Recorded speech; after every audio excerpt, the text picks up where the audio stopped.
It's Kyle's last spin on his turntable from college. Yeah. And the first day of Kira's new career in IT.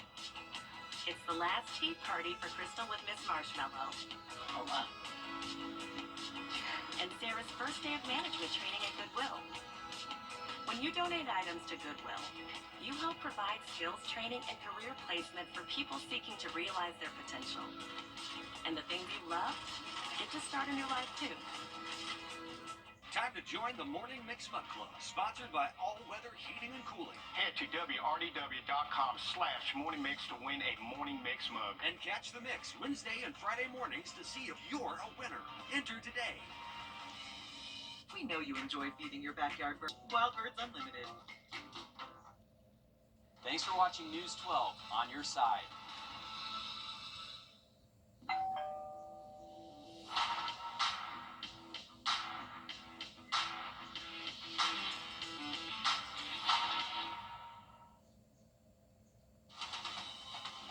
Live from Augusta, you're watching News 12 at 6 o'clock. All right, thanks for joining us as we take a live look over Beach Island. I'm Will Rio. And I'm Zana Halliburton. It's a windy evening as we start off with your First Alert Chief Meteorologist Riley Hale in the Weather Center. Now, Riley, what can we expect tonight into tomorrow?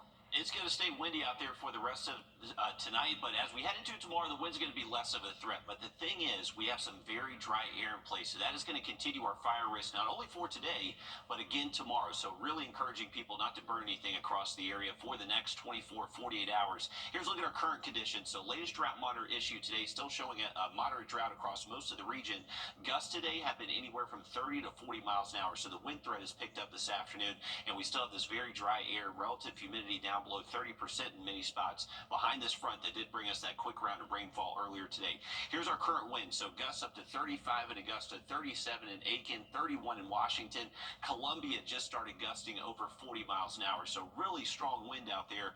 Want to make sure that you're staying off the lake. We have a lake wind advisory in effect through the rest of tonight and up until 8 a.m. tomorrow morning. So the wind is going to be a factor for us if you're stepping out. All driven by this cold front. This is what brought us the rain early, moving the rain off towards the east. Behind this, we're going to find some chilly air. Actually going to see some pretty breezy conditions bring down some much colder air as we head into tonight. Wind will be much less of a threat, though, heading into tomorrow, so not expecting those gusts over 20 on Friday, but frost advisory for some of our counties tonight. It's going to be chilly tomorrow morning. We'll look at that in just about 10 minutes. All right, thanks, Riley. Grocery prices went up. On your sideline, sponsored by Chandler Law Firm. Round 2 of the Sage Valley Junior Invitational has wrapped up. Usually at this time, we'd be just 18 holes away from crowning our champions, but with the tournament expanding to 72 holes, they still have 2 more rounds to go. Exciting. You're Joseph Doring joining us live now. And Joe, who's one round closer to the Golden Jacket? Well, that's a tough question to answer there, Zana, because in round 2, wind and rain have wreaked havoc on the scoring conditions here at the Sage Valley Junior Invitational Tournament. Through 2 rounds, 11 out of the 36 boys golfers are currently, or they shot under par in round 2, but 8 of them currently under par for the tournament with just halfway left to go. So a jam-packed leaderboard as we enter the final 36 holes. But after round 1, it was Joshua Bai leading the way. After today, he finds himself in a tie with Luke Colton at 6 under. Miles Russell sits right behind them in solo 3rd place at 5 under. Last year, Russell didn't crack the top 5, but on pace for a different story this year. 3 golfers sit right behind him at 4 under par, and with only 36 more holes to play, the boys tournament is still very much up for grabs. Yeah, I got off to a bit of a rough start, and especially with the conditions that battling through, as you said, 4 seasons, rain, wind, and now sun. Yeah, just super grindy, but managed to get through it all right. It's just kind of wet out there with no wind, and those last few holes, wind's picked up, and I mean, it's blowing now. Glad I'm done. But I mean, I think got all the weather today, and I think the weather's looking good this week, so or the rest of the tournament. So hopefully it'll be nice. And a couple 2 days for our headline names out here at Sage Valley Golf Club. Charlie Woods shot a 78 in round 1 today. He shot a 73, putting him in solo 27th place at 7 over par. Meanwhile, Kai Trump sits in dead last in the girls division at 24 over par. But we're going to have all more new information and stats right here on News 12 at 10 and 11 o'clock right here from Sage Valley Golf Club. All right, thanks for that update, Joe. Wind was definitely a factor out there today. Tomorrow should be very nice. Sunny, calmer for Friday, but wind will pick up again heading into the weekend, and then we're tracking that next chance for rain on Monday. Full forecast next. Time and temp, brought to you by your First Alert weather team. Introducing the First Alert Radar Network. With up to 10 times the resolution of other local radars and technology that can pinpoint right down to your street. First just got faster. It's Truck Month.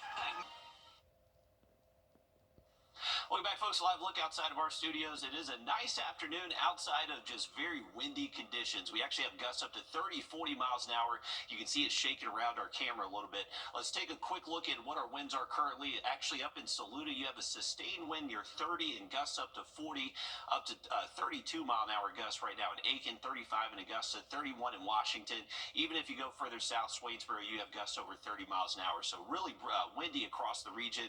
Want to make sure you're giving those high-profile vehicles plenty of room, and bring in your trash cans. If your trash can is outside, it has a big risk of actually tipping over and ending up in your neighbor's yard. We got gusts up to 30 over the next hour or so. Once we get later into tonight, the wind's not going to go necessarily calm, but we should see gusts less than 30 miles an hour once we get towards midnight tonight. But until then, it is going to be very breezy. Here's a look at it. So the blue color you're seeing on the map, that is the breezy conditions. So gusts over 20 miles an hour. You can see those go away by the time we get to early tomorrow morning. So Friday is going to be a lot calmer day for us. We're going to see a lot of sun. Temperatures will just be running a little bit cooler than normal. Once we get into the weekend, Saturday afternoon, the wind does pick up a little bit again. Gusts maybe 20, 25 later into the day Saturday. That's mainly for the central and northern CSRA. Wind should be less of a factor heading in towards our Sunday. Now, as far as the main headlines for tomorrow, it is going to be a cold start to your morning. We are expecting wake-up temps to be in the 30s. There is going to be a continued fire risk all day long on Friday. That's going to be thanks to very low relative humidity, likely below 20% at times. So ideally, don't burn anything tomorrow. High temperatures tomorrow will be a little bit below average, most likely only reaching the mid and upper 60s. Heading into Saturday, these are the main headlines. Morning temps still going to be chilly in the 30s. It is going to start getting a little bit breezy again on Saturday. Those west winds anywhere from 10 to 20 miles an hour, but it is going to start feeling warmer Saturday, most likely seeing high temps in the mid-70s, so a nice weekend on tap. Got an update on the drought monitor today, so this is the latest. You can see highlighted in that tan color, that is a moderate drought, so we do need some rain across the area. We got a little bit today, definitely nothing that's going to relieve us from our drought. Once we get into Monday next week, that appears to be our next chance for our next front moving through, and that's going to be our best bet for seeing some rainfall over the next 7 days.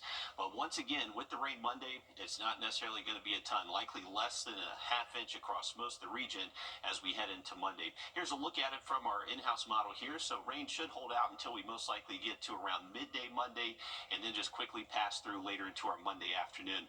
Those temperatures behind that front and rainfall don't look super chilly though next week. We'll keep highs most likely seasonal next Tuesday, Wednesday, and Thursday. All right, thanks, Riley. It's been just about 6 months since Hurricane Helene made landfall. The storm brought unprecedented damage to our area and much of the southeast. And now we know better than ever just how bad that damage was. The National Hurricane Center released a comprehensive 107-page report that goes over every aspect of the storm. And your Riley Hale spent time digging through that report. Riley, what stood out to you in that report?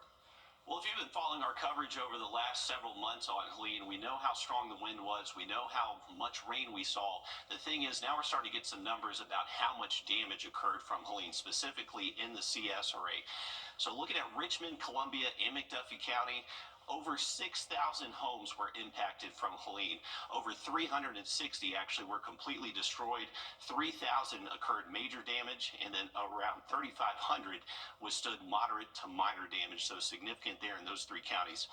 Over in Aiken and Edgefield County, less populated, but still big impacts. You can see 46 homes destroyed, over close to 400 sustained major damage, and then over 1,000 reported moderate to minor damage. Another thing that was included noted in this report was actually we set a new record for the widest documented tropical tornado. This happened in Cordova, South Carolina. It was an EF1, and the width of this tornado was actually 1,100 yards, very wide. So that actually broke the record in that U.S. Tropical Cyclone Database that goes back to 1995. Now, this was the worst part of the report.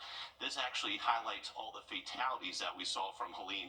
The track right there, you can see east of the track, that's where we saw the most devastating wind and what led to the majority of the fatalities here in the CSRA. The most deaths occurred in North Carolina, over 100 for that state, and most of that was from freshwater flooding. So significant impacts found across the southeast. Here's a current look, or this is a look back at some of the damage from Helene, and you can just see why it was so devastating for our area. Not only devastating in a number of homes, but also impacting life here for us around the CSRA. Always a hard storm to talk about. A lot of people have a lot of PTSD from this storm, Will. Yeah, absolutely. I was actually just talking about this with a few people on social media when this report came out. I mean, so many people say that this is the first thing that they think of when they see a storm roll through is what we suffered through with Hurricane Helene. I mean, so many families were touched by this impressive storm that moved through our area and all the way across the CSRA. We had a 27-year-old mother who died with her 2-month-old twin boys in McDuffie County. I was out there for that story. And a pair of grandparents died while hugging one another when a tree fell on their beach island home. Others were even first responders out there trying to help people that morning that the storm hit. A pair of Saluda County firefighters died when a tree fell on their fire truck. Just really difficult to wrap your mind around what we endured with this just incredible storm.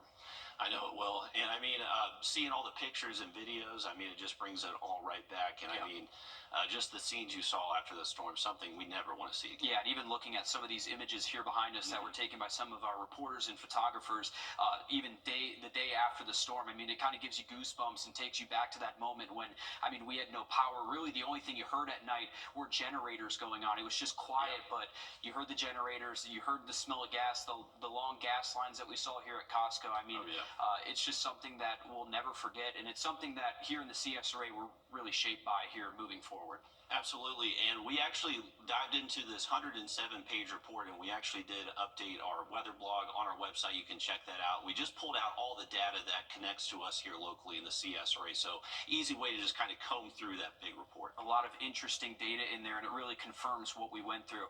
We'll be back here after a short break. First Alert Radar and Associates. Hi, Suzanne Lily Honeymichael here with Hardwood Floors and More.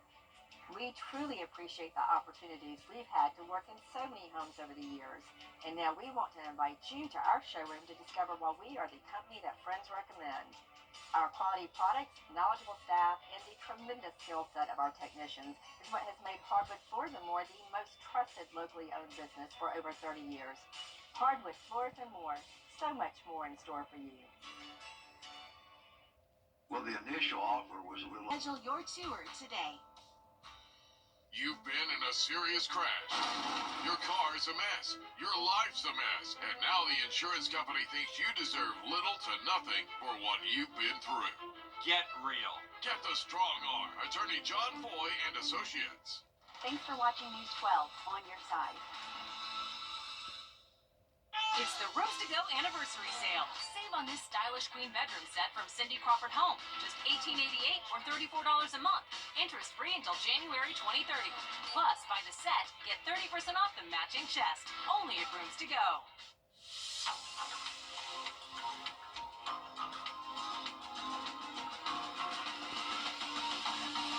What's with all the goats?